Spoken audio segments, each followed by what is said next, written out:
What skills do ICF accredited coaches learn?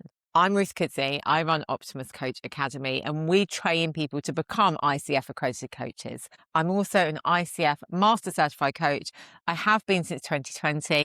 And I know a lot about the skills. So often people perceive the ICF, the International Coaching Federation, to be this way of saying that everyone has to coach in a particular way. And it's not. What it is it's about some standards, some competencies that really help define great coaching. You can coach in other ways and still be a great coach, but you know that if you are hitting these parameters and competencies, you will be a fantastic coach. So what does it mean? Well, first of all, at the heart of the ICF and working in that frame is about ethical practice. So what that means is being honest about your qualifications, being honest about your experience, being honest about your customer testimonials. It means holding that boundary between coaching and other interventions.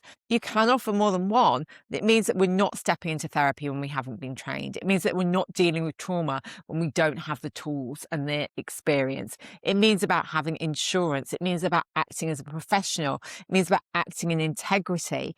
It means about noticing if the value in the coaching relationship has changed and actually talking about it. It means having contracts. It means having terms and conditions. It means about doing what you'll say that you're going to do. For me, this is at the heart of everything. It means about being aligned with values. It means about staying on track in terms of your training and your development and your supervision. So I believe that every coach should adhere to ethical practice. This isn't about a nice to have or a tick box. It's about actually you are there working with people's minds. Surely being ethical is the least that we can do for our clients. So it's about ethical practice and it's about coaching mindset. How are we actually supporting ourselves? So that might mean about getting therapy. It might mean about our own coaching, our supervision.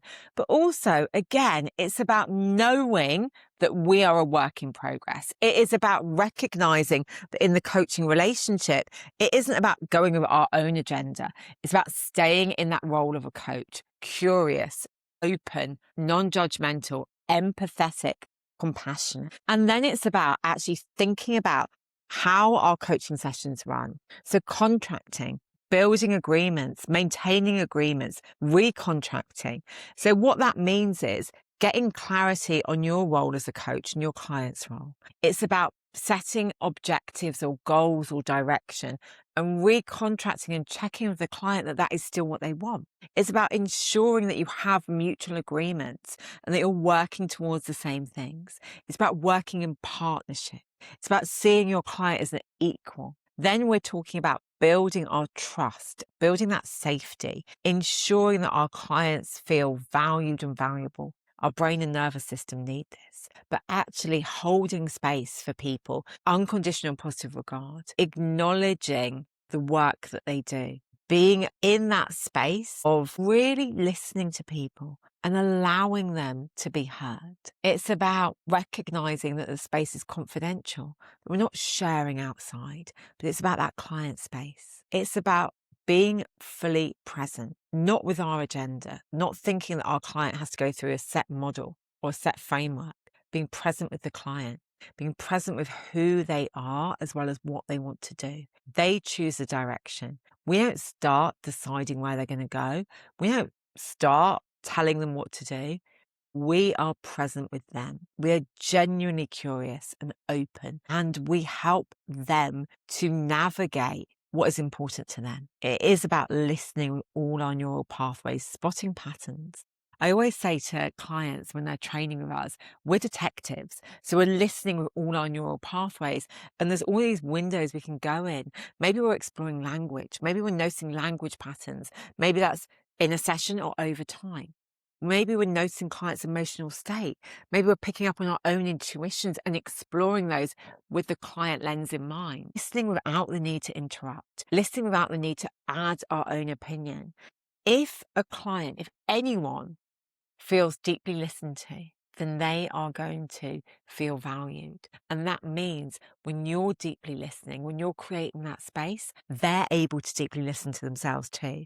And that's where insight lives, actually being fully with that person rather than being on a different plane. It's about supporting them to get insight and awareness, helping our clients recognize what is going on for them in the here and now, and actually how they can look at things through different lenses and see things differently so they can move forward in a way that works for them. And it's about supporting your client to embed that learning. So this process doesn't need to follow set steps. It's about the being part of being a coach, the presence, the really simple questions that evoke new insight.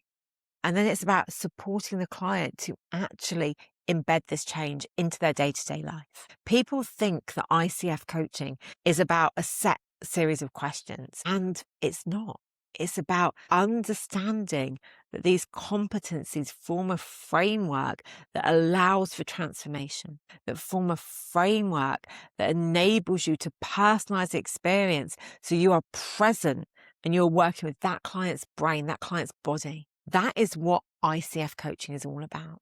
It is not about, just asking the same questions to every client. It is about a truly personal, client-centered experience that supports growth, that supports learning, that supports action, that supports reflection. And that is why I love teaching people to become ICF accredited coaches, because this framework, these competencies support great transformation and great conversation.